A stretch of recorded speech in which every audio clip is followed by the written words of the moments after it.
Bun venit! Astăzi ne uităm la o problemă destul de comună și super neplăcută. Conjunctivita, sau cum îi mai spunem noi, ochiul roșu.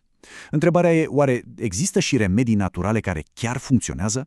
Hai să explorăm împreună câteva rețete terapeutice bazate pe preparate din plante ca să înțelegem cum putem aborda problema asta în mod sigur.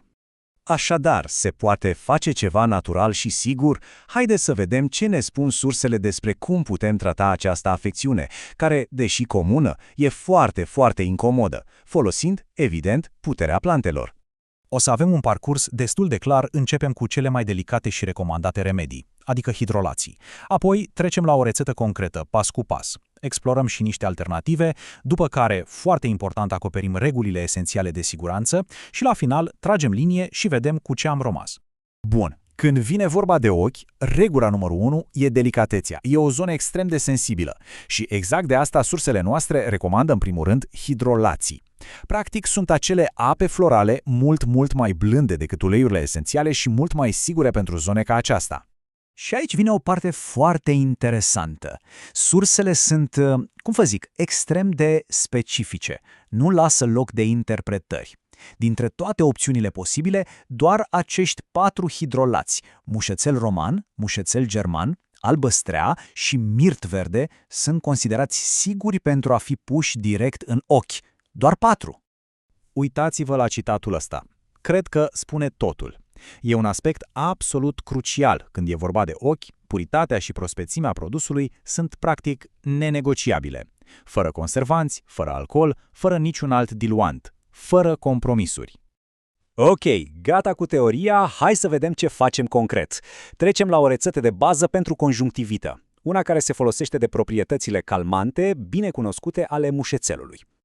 Și, bineînțeles, vedeta aici este mușețelul. Atât cel roman cât și cel german sunt scoase în față pentru cât de eficiente sunt în comprese și spălături oculare când ai conjunctivită. Acum, atenție la pași, pentru că procesul e foarte exact.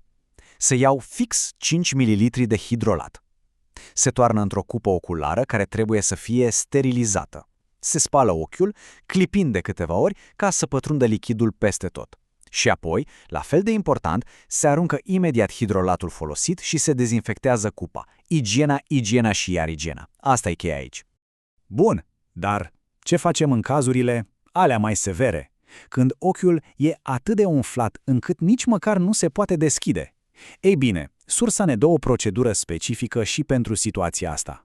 Aici, metoda se schimbă puțin. Nu mai facem spălătură. În schimb, folosim un tampon de bumbac, îl îmbibăm bine cu hidrolat și îl punem direct pe pleoapa închisă. Ce e esențial e să schimbăm tamponul ăsta la fiecare 10 minute. Asta menține efectul calmant și asigură igiena. Și continuăm așa până când umflătura cedează. Ok, am vorbit mult de mușețel, dar să știți că nu e singurul nostru aliat. Mai sunt și alte ierburi tradiționale care sunt menționate ca remedii bune pentru inflamații și infecții la ochi. După cum vedeți și în tabelul ăsta, lista e destul de variată. De la coada șoricelului, care merge bine combinată cu mușețelul, la fenicul, bun pentru ochi obosiți, sau trandafir, apa de trandafir fiind cunoscută pentru efectul calmant, până la uznea, care e de fapt un lihen cu proprietăți antibacteriene. Tradiția populară ne oferă o gamă destul de largă de opțiuni. Și acum ajungem la o parte absolut esențială, poate chiar cea mai importantă din toată discuția noastră. Măsurile de siguranță care trebuie respectate. Mesajul aici e cât se poate de clar și direct. Nu contează că e un remediu natural. Când vine vorba de ochi, trebuie să tratăm totul cu seriozitatea și grija unei proceduri medicale. Siguranța e pe primul loc, fără excepții. Respectarea acestor reguli nu e opțională, e obligatorie. De ce? Pentru că previn contaminarea încrucișată, adică să duci infecția de la un ochi la celălalt, evită iritații severe, care pot face mai mult rău, și, cel mai important, asigură că remediile pe care le alegem aduc alinare, nu și mai multe probleme. Bun, haideți acum să tragem linie și să vedem cu ce informații cheie, aplicabile, rămânem din tot ce am discutat. Deci, pe scurt, 1. Cea mai sigură variantă sunt cei 4 hidrolați menționați fără alte invenții. 2. Rețeta de bază cu hidrolat de mușețel e detaliată și eficientă. Și 3. Poate cel mai important, siguranța e pe primul loc. Sterilitate, fără contaminare încrucișată și, sub nicio formă, uleiuri esențiale în ochi. Și în final, toată analiza asta ne lasă cu o întrebare de gândire, de fapt.